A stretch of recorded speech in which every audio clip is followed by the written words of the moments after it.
All right, welcome.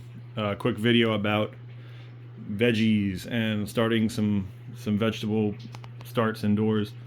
A couple things you definitely need is a good light. I would invest in a good, like, at least 150 or 200, 300 watt LED grow light. Vipera Spectra is probably my favorite.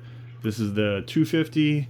This is their latest. This is a 150 that they just came out with that I'm playing around with. I just mounted it yesterday. But you need a good amount of lightage. It should be, 20 to 40 watts per square foot, depending on what you're growing. When they're younger, they don't need so much, but as they get to this point, you really need a lot of lightage. The other thing that I like is these deep cell trays. These are 50 cell deeps, so they're 2x2 by 5.5, and these are awesome for getting plants started. And I use these for cactus mostly, but I mean everything applies. Like, these are plants, right? Too, and just look at the size of that root. That mass. This thing's gonna take off right now. Or we just had our last deep hard frost, hopefully for the year. I'm about to put all this kale out. I'll probably put some of the lettuce out, but I'll wait a couple more weeks. I'll probably up pot these, get these out of here, make more room, up pot these into like 6x6s or 6-inch pots. And then also I have this bok choy that's looking beautiful as well. Let's see if I can pull one of them. But yeah, they're a little bit wet. I don't want to pull them. It'll break the root. We also have some beets going here. So the other thing is you want to make sure you have good nutrients, right? It's not just the lighting. You got to have good nutrients. So one that I recommend for starting off is the Florinova Bloom. I now use the General Hydroponics Micro and the Bloom or the Grow. That's probably the best go-to. I use the powder. That's the best go-to. And then you need a good TDS meter. One of these guys. I only recommend this one. This is the only one that I would ever recommend. Blue Lab. All the other ones are junk. These are like, I don't know, $60 or $80, something like that. And they don't break. They don't need calibration. And they work. So this one's probably two, maybe 3 years old. You can drop it in a nutrient tank and let it float in there for a day, and it'll still be fine. And they're reliable.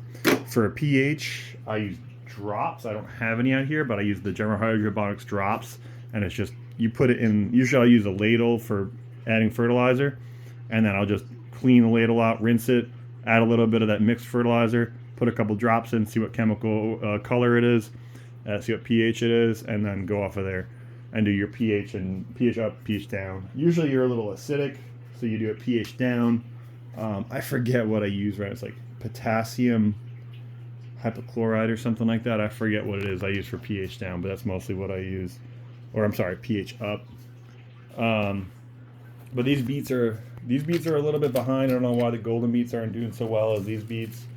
But yeah, you can see that they're just cranking. I just fed them. Me and Brooke were down here feeding and watering yesterday. I got some lavenders. These are 2-year-old seeds. Looks like I got a 20% germ rate, and I'm still hanging on. I'm still watering them because lavender takes forever. Like, you can see these just popped. That one just popped. So I mean, they can take anywhere from a week to 3 weeks, or maybe a month or two. They're definitely a patience thing. And they're slow, but they smell so beautiful when they're growing. They're a little finicky, but man, to get started at least. And then over here I got some purple sweet potatoes. This all started from two tubers, and then I pulled the slips off and put them in these 50 cell deeps, and these are all ready to go pretty much. I'm gonna plant them, and I should get 30, 40, 50 pounds of beets off these. I'll be planting these a lot earlier than I did last time. Last time I planted them a little bit later in the season. You definitely can't get frost on them though. They don't like any frost. But yeah, I just wanted to share my garden this year. Brooke got some flowers going too. Got some sunnies, nasturtiums, cosmos, I think. They get huge and they take forever to bloom, but when they do, they're kind of cool. They're just huge and messy, but Brooke likes them. So I do it for her because I love her. So everybody take it easy. If you have any questions about growing plants indoors, let me know. I definitely have a green thumb. So take it easy.